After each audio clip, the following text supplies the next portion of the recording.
Man is back in Lapland. The kids are bored of their new toys already, and it is day 3 of turkey for dinner, so it feels like some football might just be needed. And don't worry, we can fix you right up. The Reds return to Anfield today, looking to make it 4 wins in a row to round off a pretty successful Christmas spell. In contrast, their opponents have had a miserable festive period. Actually, forget Santa, the Easter Bunny was hopping around the last time that they won in the league. It is Liverpool versus Wolverhampton Wanderers. It's a 3 o'clock kickoff today. We'll have live audio commentary of the full game here on LFC TV and All Red Video. If you're watching on social media and you'd like to subscribe, head to the official website where you'll find all the details.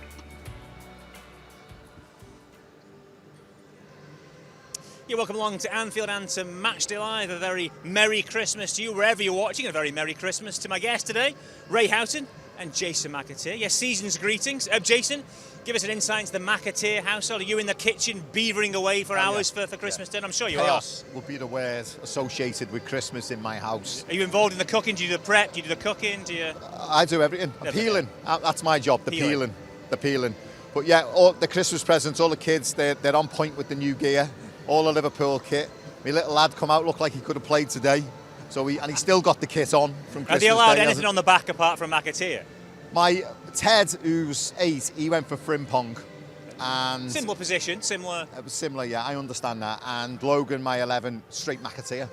Fair play, got that. Ray, about Christmas in your house? What was happening in the household? See these hands? You've never seen a minute's work, I've got to be honest with you. Look how soft they are, look, the softness. Yeah. Made for playing a piano, not for work by hand. No, I don't do anything. I've got to say I am the laziest person you can meet, but I'm very good when the children and grandchildren come round. I am the entertainer, so I'll try and keep them happy before they have the Christmas dinner. Or as it was yesterday, the bank holiday. Well, yesterday we had a lot round. I think 13 of us were around yesterday, and I was the entertainer there with the grandchildren. We had a fantastic time. Good stuff. Hope you can entertain us as well. Did Santa bring you anything? What was it like in your house? Not much. Very, very child focused. My enjoyment is secondary these days. Is it watching the kids' enjoyment? Is that what it is? Yeah. Oh no, but no, I would do if asked, but no one's daft enough to ask me, so it's very much, I build things. Oh, yeah, that's like it. I have to construct everything. I like it. Much like organising this show. On today, Lego man. That's Lego man. In terms of day, look, things have picked up a lot, Ray, compared to where we were not that long ago. Well, exactly. So it feels like we can start the year in a good way if we win today. Yeah, we'll finish the year on a high. You know, we had a little lull, didn't we, for a few games where things weren't going well. And yeah, well, I think people go a little bit overboard, Jace, when you start losing a few games and it's the end of the world and, you know, everything's wrong at the club. And you forget there was a lot of new players that came in and they've got to settle into the Liverpool way. They've got used to playing here at Anfield in front of the crowd and the demands it's put on them. And other clubs that they've played for, you know, the pressure's here. You know, you go and play for one of the biggest clubs in world football, there's a pressure that comes with it. We know, we've been there, we've played in Liverpool's sides, and the pressure's on you from day one, and you've got to be performing. If you're not, and more so today than back in our day with social media and one thing and another, there's more emphasis put on you and why are you not playing well enough and what you're doing differently. And it took a little while for the boys to settle in. Some of them, you know, like Ekitiki's been brilliant from day one, but the likes of Verts and others, I think he's really raised his game in the last few weeks. You can see it, he's enjoying playing in the side now. He's got a smile on his face. I'm sure, you know, training's a lot better now, and coming into the matches he's playing at a much higher level. So the enjoyment factor's back with the supporters, and Jason and I watching. You know, when we're now watching the team, there's a smile on our face. We're happy where the team are. Yeah, well, fingers crossed that will be the same story come full time. Plenty more to come from Ray and Jason over the course of the next hour or so, but let's right now get the team news for the Reds. Peter McDowell has all the details for us. Pete. Thank you, Mark. Merry Christmas, gentlemen, and welcome. Merry Christmas to you at home as well. It's a team that is well rested. I hope you're well rested after that Christmas break, but one that shows a couple of enforced changes from the weekend. They have to do without Alexander-Arnold for a longer period than they wanted, and also Dominic Szoboszlai denied Liverpool today through suspension. So also a team that rated at 50-50 the chances of Conor Bradley and also Cody Gakpo coming back today. Both of those players make the substitutes bench. and it's an 11 that shows 2 changes. It means a start for Federico Chiesa, the first Premier League start of the season, and also one for Jeremy Frimpong as well. Here's the 11 in full to face Wolves, a team that have only taken a point from a possible 30 on the road this season. Alisson Becker in goal. Big day for him today. He's 1 clean sheet away from 100 in the Premier League. Only one other Premier League keeper has done that in Liverpool colours, which was Pepe Reina. 134 he kept in his entire career at Liverpool. Virgil van Dijk and Ibrahima Konate. Konate with his 100th Premier League appearance today. On a similar theme to Virgil van Dijk, his first Premier League goal came against Wolves. Got his first at Wolves last season. A booking, though, would see him miss the next game against Leeds. That suspension tightrope would expire, though, if he would escape a yellow card today or on New Year's Day. Then it goes Kerkez, Wirtz and McAllister, who celebrated his 27th birthday a few days ago. Played his first game in English football against Wolves, by the way. And then Chiesa, like I say, in the 11 today, 4 goal contributions this season. He's been the most used sub under his present manager, but not started a Premier League game prior to today. Curtis Jones, who has fond memories of Wolves, played his first Liverpool game against them in 2019. Ekitike, the go-to man at the moment, with 8 Premier League goals. He could be the first, other than Mo Salah, to get 4 Premier League goals on the bounce since Sadio Mane back in 2019. Frimpong and Gravenberch complete the 11. And then on the bench, it's Mamardashvili and Freddie Woodman, the 2 goalkeepers. Bradley, like I say, does make the bench. Nioni, Ramsey, Engamoa, Wellity Lucky, and Cody Gakpo, who made his debut against Wolves in the FA Cup for Liverpool back in 2023, and Andrew Robertson as well. Arne Slot will be looking to get some of that goodwill repaid. Remember, he gave them Christmas Day off. Liverpool have a great record in the Christmas and New Year period. Of the last 20 they've played, they've won 17 of them. Thank you, Pete. Yeah, normally we go through sort of the changes to the starting lineup at this point, and we will do that a little bit later on. For this minute, I want to try and focus on some of the players who aren't here, just highlight some of the injury issues that we've had to deal with that were certainly exasperated by what happened at Spurs with that injury to Alexander-Isak in particular. The Reds unable to call a number of players who'd be useful to varying degrees at the moment, and for various reasons. The suspension to Dominic Szoboszlai, Mo Salah away at AFCON, but there are players who are out injured as well. We can show you them just now and run through some of the players who are absent, the likes of Isak, as I touched on, Gomez, Endo, Leone, who perhaps made a bigger part to play had he not had that big problem on his debut here in the League Cup at Anfield. And there's also guys who've been on the periphery, I think would have had minutes along this journey this season. Stefan Baccetic possibly, Jayden Danns especially at the top, who looked like he was a useful option. So at the moment, the manager's having to chop and change and make do to a certain degree. You look at that bench today, Jason, 2 goalkeepers, and no real offensive option to call, and that's just where we're at. And it's not the worst injury situation we've ever had, but it's not ideal. Of course it's not ideal, but this is the time of year when suspensions come into play. Injuries, because the amount of games, they start playing their part. But this is why you spend an awful amount of money to build a squad that's got big depth. You know, I'm sure Wolves would like to have the same problem. They've got a few injured, but, you know, their depth is certainly not what Liverpool's is. So, you know, they're probably running on empty as well when it comes to team selection. But listen, that team that is out there today, with the exception of maybe Gakpo, who could have possibly played, or Connor Bradley, it probably is what it is. But it's still strong enough to beat this Wolves team that have only taken 2 points in 17 games. We're at home. This period has been very kind to us over the last, as Peter said, 20 games, 17 wins, was it? So, yeah, listen, with the momentum we have and the confidence we have, that's run right through the team, right through the squad, right through the club. I thoroughly expect a Liverpool victory today. Yeah, injuries have caused a problem. Those problems, as I say, were exacerbated by what happened at Tottenham Hotspur. Let's remind you now what happened in the game at the Tottenham Hotspur Stadium. The Tottenham Hotspur Stadium may only be heading for 6 years old, but already in games between Tottenham Hotspur and Liverpool, it's seen enough drama and incident to last a lifetime. Towards Van Dijk, who does win the header. Simmons has just left a bit on him there and caught Virgil van Dijk. Well, the referee's going to go to the screen and assess this himself. My final decision is red card.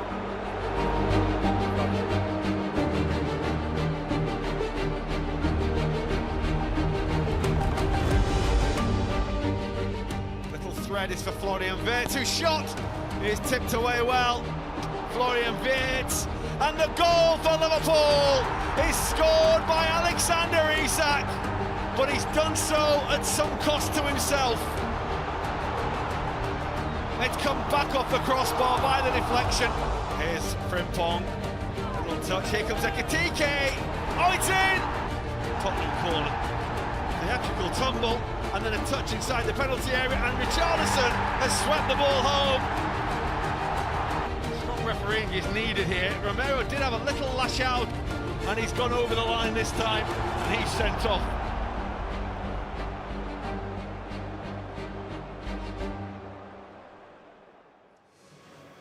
Exacerbated was the word I was trying to say, linking to that VT, and that VT did show the action from the game against Tottenham, and the big story from it, Ray, the injury to Alexander-Isak. And what is so frustrating about it, not just that we lose the player and he misses time again, is he was just starting to look like the Alexander-Isak from last season. A great goal down in London. Yeah, it was. I mean, I was at the match, and I've got to say it was a fantastic finish. The way Liverpool manoeuvred the ball to get him into the right position, but just the finish, it was coolness personified. And I don't blame the lad, Van de Ven, going for the challenge. It was one of them ones where you think you're going to try and get a block or something on it, and it's just really unfortunate. It's one of them cruel things that happen in football. You know, just when you're finding your feet, just when you're finding your form, you've scored a fantastic goal to give your team the lead, and then something like that happens and you're out for you don't know how long.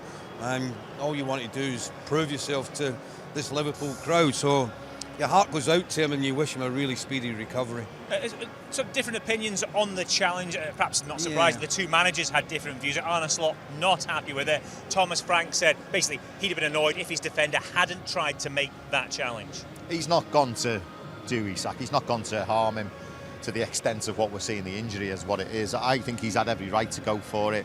I just think it's one of them. You know, Isak's planted his foot. He's had to wait that split second to get his shot away. He's got it away. Van der Ven's come in, slippy ground, and he's taken everything with him and with his momentum. And it's just, you know, as soon as he did it, I felt for him because, as we know as players, you know when a footballer's hurt. Straight away, he didn't move his ankle. His hand went straight up. You could see the pain on his face. And I actually thought the worst at the time as soon as I seen it.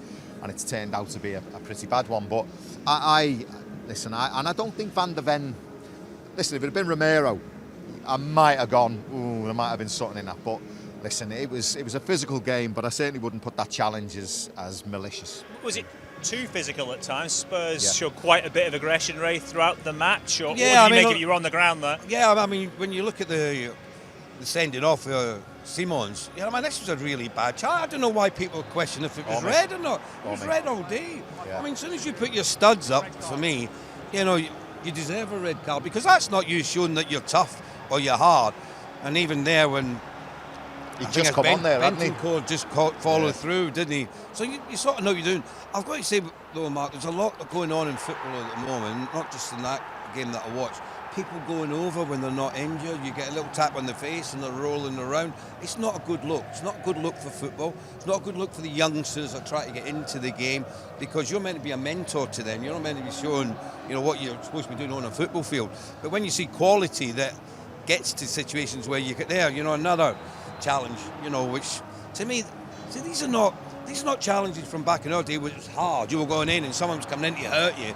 These are like niggly, silly little hands up, catching you. I mean, actually, there was a bit of blood from Frimpong. Frimpong, I thought initially it was just a little hand in, but there was actually blood, and you could see that he had been caught. But I don't know. It's a different game today to the time when I played because you didn't want to show you were hurt in matches. You wanted to get up and, you know, get on with the game.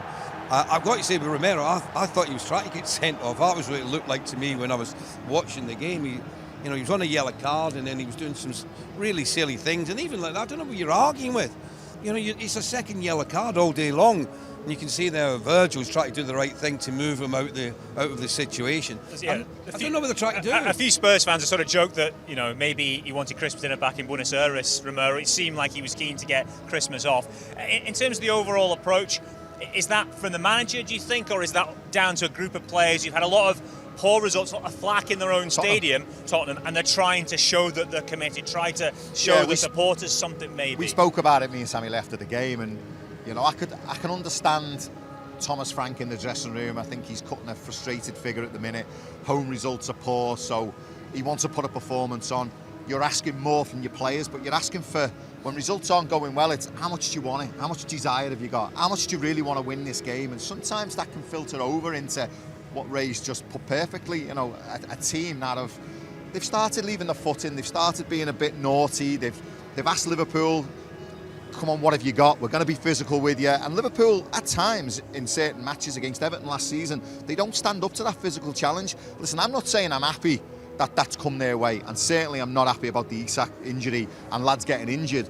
But I kind of thought, do you know what? It's kind of what Liverpool needed.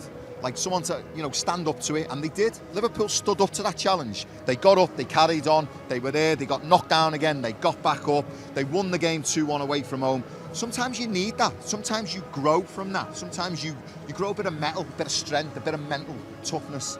You know, you can't have it all your own way. I mean, this lot were the best ever. They could mix it as well. You need that if you're going to win titles. You need to mix it. One thing you can't do is react to it, and then you end up getting sent off. Because I've seen it so many times in football, where the aggressor who starts it, he ends up getting a yellow card, and then you retaliate, you get a red card. And you can't afford to do that.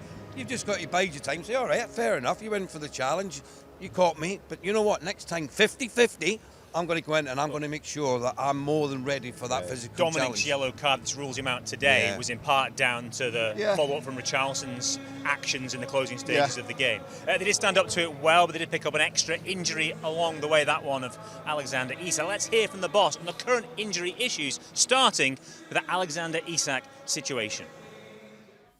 No, it's going to be a long injury for a couple of months. So, that's a big disappointment for him.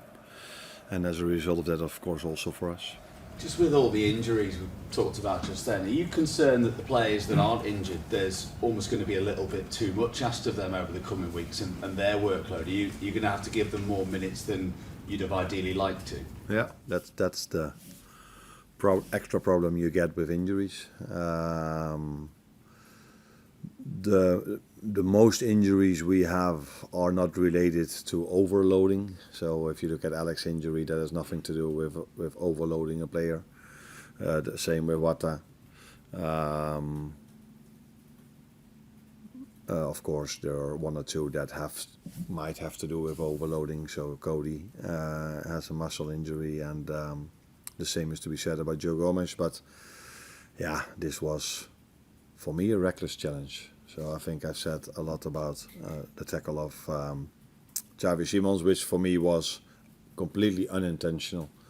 And I don't think you will ever get an injury out of a tackle like that, the tackle of Van der Ven. If you make that tackle 10 times, I think 10 times there's a serious chance that a player gets a serious injury. Yeah, the boss rightly frustrated about the number of injuries, but we'll park that chat for the moment. Hopefully we won't have to speak any more about injury issues after the game. And let's debate the team that are starting this afternoon, then we'll flash it up on your screen for you once again, because we haven't got into it in detail yet. And in some ways, Jason, he's going with the players he has to go with. He hasn't got many options. Look at that bench, 2 goalkeepers amongst his replacements, no a real attacking option, apart from sort of half-fit Cody Gakpo.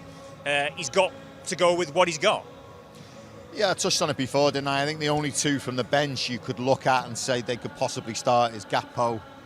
Maybe could start on the left, Wirtz could drop across, assuming we're thinking Wirtz is going to play on that right, Chiesa on the left, or the other way around.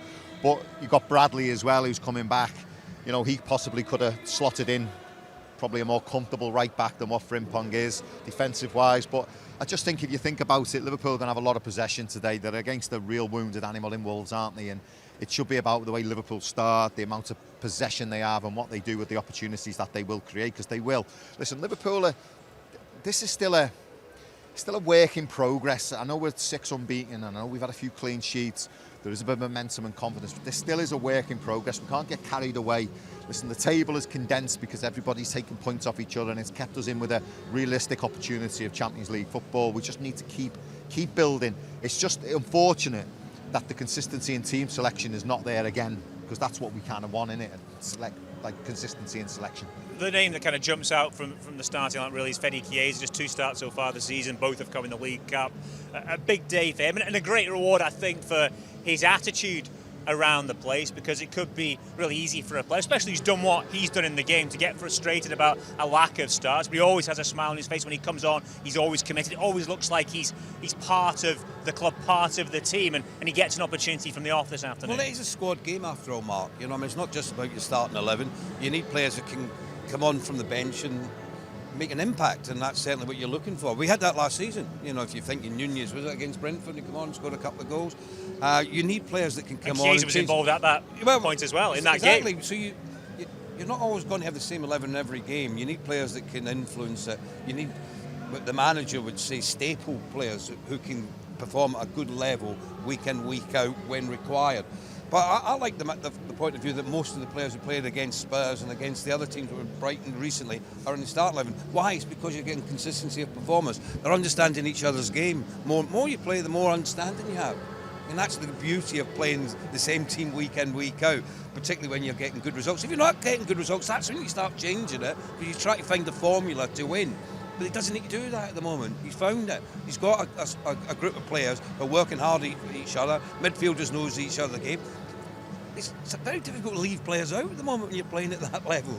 It's more difficult to leave them out than it is the other way around. And that's where the manager is, and that's why he's picking a consistent side whenever possible. Now, he's had to make changes due to injuries and suspensions. That's all. Dominic's not suspended, he's in. I mean, it's as simple as that. And then you're trying to find position, maybe one position that's left because Mo is not here, or whatever you're going to change around. But apart from that, he'll be delighted with what he's seen so far and the results that they've got. Good victory against Brighton, good victory against Tottenham. Now, can you back up to this? Will be not as difficult, but it could be, in the sense that they're fighting for their lives, Wills. I mean, I've been in a relegation battle before, and you always think this is the day. This is the day it's going to turn around for us. Regardless who we're playing, we might come to Anfield. This just might be the day where we get a big result, and then all the other teams around us will start to panic. Oh, you know, Wolves have had a fantastic result. So the Liverpool players are going to have to be on the mettle today. They can't think this is going to be easy because they've only picked up 2 points out of the 17 league games that they've played. They've got to win the game on its merits. They've got to go out there with the right attitude, focus, take the game to them. Now, they're going to play with a back five, at times we'll be a back six, back seven, and that's where Liverpool have struggled a little bit to break them down. Just touching on Chiesa, I've got to hold my hand up and say fair play to his attitude. I mean, you look at him, he's come in last season, struggled to sort of settle, which is not uncommon as what we're seeing this season with a couple of other players. He's worked his way in, he's kept his mouth shut, tried to take his opportunity when it come along, he scored some important goals. Then he gets to the summer, and then all of a sudden, they spend like 300 million in the area of the pitch of where he plays. And it must have been like, well, what have I got to do? Do you know what I mean? So, fair play to him. He could have gone to his agent, listen, get me a move. Listen, it's not going to happen. They brought in Ekatike, Vert, all these players have come in, attacking options. Am I really a part of this jigsaw? Am I a part of it? And he stuck around, and fair play to him. You know, what was the game where he chased back, cleared one off the line? Was it Brighton or Sunderland? Yeah. I mean, you know, his desire's there. You see him when we score and he's on the bench and he's up, like celebrating with everyone. He's part of it. He must be great around the dressing room. Well, he gets to start today. So I really hope it goes well for him. I really hope he gets on the score sheet today. The star turn of late, Jason, has been Hugo Ekatike, 5 in his last 3, 11 in total. He's gone hot, yeah. What have you made of what he has brought already in his Liverpool career? Well, he's won the fans over, hasn't he? You know, he's certainly done that. Listen, he's hot at the minute. He's on a really good goal-scoring streak, isn't he? He's starting to find his feet. He's starting to grow in confidence. I actually think the competition for his place has helped him. You know, you don't come to a football club for 80 million and think I'm going to sit on the bench. You come to play, and then obviously he signs. He's probably been promised the world to get him in. He's come. Apparently they courted him for 6 years, Liverpool. They've gone for the man, and then Isak turns up, and he must have been thinking, what's this? Like, what am I doing? Anyway, he's been given his opportunity, scored in the Community Shield. Then it was all about Isak. Is he going to come in? He didn't settle. But every time he's come in, I think his work rate has been really good. I think he's starting to, the press now is starting to work with him. He knows when to go. He knows when to press at better times. He was a bit disjointed, a bit all over the place. That's starting to come together. He's forging relationships up with the likes of Vert, McAllister. His movement's getting better. And of course, when you put that effort in, I always think you're rewarded in football. And that is by getting his opportunities and taking them. And the thing I've noticed of late, it's something I think the manager mentioned pre-match, he's quicker than I thought. He is yeah. Rapid. I didn't really realise that at first, but he has got a turn of pace. Well, it was the Brighton game I realised how quick he was. because I was the same as you. I wasn't quite sure over the ground how quickly he could get away from defenders. And there was one run that he had. He went past 3 players if they were standing still, and I thought, wow, that was quite magnificent. So he's got all-round ability, 2 good feet, good in the air, as he proved with the goal against Spurs. I think he's a fantastic young player. One thing I'd worry about at the moment, just the fitness a little bit, because even against Spurs, you could see he was cramping up a little bit after about 75 minutes, and that's not the first time I've seen that. And we've got no one to come on to replace him at the moment. So that's just a slight concern that I've got. Yeah, something to work on as he acclimatises himself to English football, perhaps. OK, well, he was back in the squad against Spurs, came on, set up a goal, and then left the field bleeding. So it was an eventful return to the fold for Jeremy Frimpong. We caught up with him earlier this week. Well, Jeremy, you made your return from injury against Tottenham. How good was it to be back out there again? Yeah, it felt really good. Back out there with the boys, you know, and to win as well, you know, against Spurs. So it was a good comeback. I really enjoyed it. How's the lip? Is it okay? Yeah, it's good now. Yeah, it's good. And you've obviously timed your return pretty well as well, because there's quite a few absences on that right-hand side, at right back and further up the pitch as well. Do you feel kind of fit and ready to go again against Wolves? I'm going to be ready for whatever comes, you know. As a footballer, you should be ready for any situation, you know. So if I can help the team in any way possible, that's what I'm going to do. How frustrating was it for you to have that layoff? Because it was a couple of months in the end, wasn't it? So it was quite an extended period out. Yeah, it was. Obviously, injury in football is really annoying. I think it's the worst thing in football, I think, that and losing. But yeah, it's part of football. So I'm focused, I'm back now, so I'm happy to be back. And just finally, it's 3 wins in a row now for the team and 6 unbeaten overall. So just how important is it to keep that momentum going over the next few weeks? I think it's really important, you know. Obviously, we play football to win. And obviously, right now, we're in a good mood. Like you said, 3 wins in a row. Hopefully, we can just keep that going. But we know how difficult every game is. So we just got to keep the mindset and just focus on every game. The thoughts of Jeremy Frimpong, who's back in the starting lineup this afternoon. OK, let's head up to the main stand now. And standing by in his commentary position is Steve Hunter, who will be delivering live audio commentary for us today. Hope you can join him now. Merry Christmas, Steve. Merry Christmas to you, Mark, my good friend. How are you, everybody? Hope you've had a fabulous Christmas. A red Christmas. It always is, isn't it, folks? Hope you had a fabulous one with your family and friends. It's great to be after the traditional Christmas game, isn't it? I was actually quite gutted. I'm one of those traditionalists, by the way. I like the Boxing Day games, but the day after, we'll settle for that, won't we, today? It's going to be very emotional occasion, this, as well, because don't forget, Diogo Jota also played for Wolves before he came to Liverpool, so the Wolves fans will be joining in tributes, and of course today, Diogo's 2 sons, Denis and Darte, are both going to be the mascots. That's going to be a really emotional occasion, isn't it? Well, let's show you some footage now, and let's take you back to last season. This, for me, was a big win in our title campaign when we beat Wolves 2-1 at Anfield. Luis Diaz opened the scoring for Liverpool. Diaz, of course, who scored some really special goals for us last year, didn't he? Mo Salah then netted a penalty for Liverpool, and Ibu Konate, you may remember, went off injured at half-time. Jarell Kwanzaa came on and was absolutely brilliant. He really was. And even though Mateus Cunha equalised, Liverpool held on in the end. And we're about to see now that's why they held on, because a certain fella called Wataru Endo came on, and Endo was snapping into tackles. The cop was singing his name. Endo was absolutely brilliant when he came on. He was a bit of an unsung hero in that season last year for me, wasn't he? Look at his performance at Wembley with Jurgen's last trophy against Chelsea. But this game in particular, this was a big win for us in that title success. And for me, the performance of Endo was a big reason why we got it over the line in that particular game.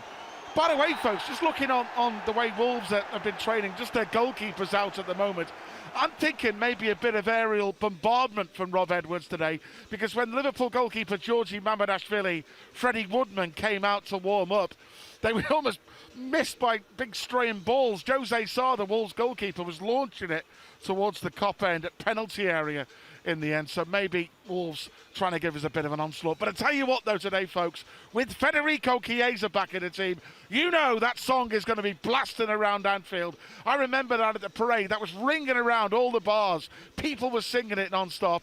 If he scores today, the roof will go off. Mark, it's back to you. Thank you, Steve. Yeah, Ray and I both said the same thing there. Steve said he wished they had a game on Boxing Day. He's a bit of a traditionalist. Both Ray and I agree. Steve would take a game every day of the year. That's how much he loves commentating on the Reds. Okay, it's time for viewers on social media to leave us, but our Matchday Live build-up will continue right up until kickoff. If you are watching this and you're not yet signed up, don't worry. You can find the details of how to subscribe online at liverpoolfc.com/watch. Okay, coming up in the rest of our pre-match show, of a bit more from Arne Slot, as well as hearing from the Wolves boss speaking ahead of the game. Just before the teams are out, it'll be Stephen John Aldridge who'll guide you through all the action with our aforementioned live audio commentary service. And then, after full time, we'll be back down pitchside to look over the game. That post-match show will also be available to listen to in the reaction on the club's official podcast platform. And you can watch a rerun of today's game against Wolves from 6 p.m. on Sunday too. And then 24 hours later, Neil Mellor will be on hand on Monday with in-depth analysis from today's events. That is on the Premier League Review Show, which is on air from 6.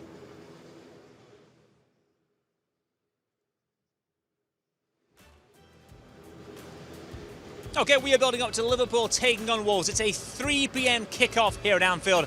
And let me give you a quick reminder of the side that Arne Slot has picked this afternoon. It's Alisson Becker who starts in goal. Then a back forward of Jeremy Frimpong, Ibu Konate, Virgil van Dijk and Milos Kerkez. Ryan Gravenberch and Curtis Jones will be the two central midfield players, with 3 more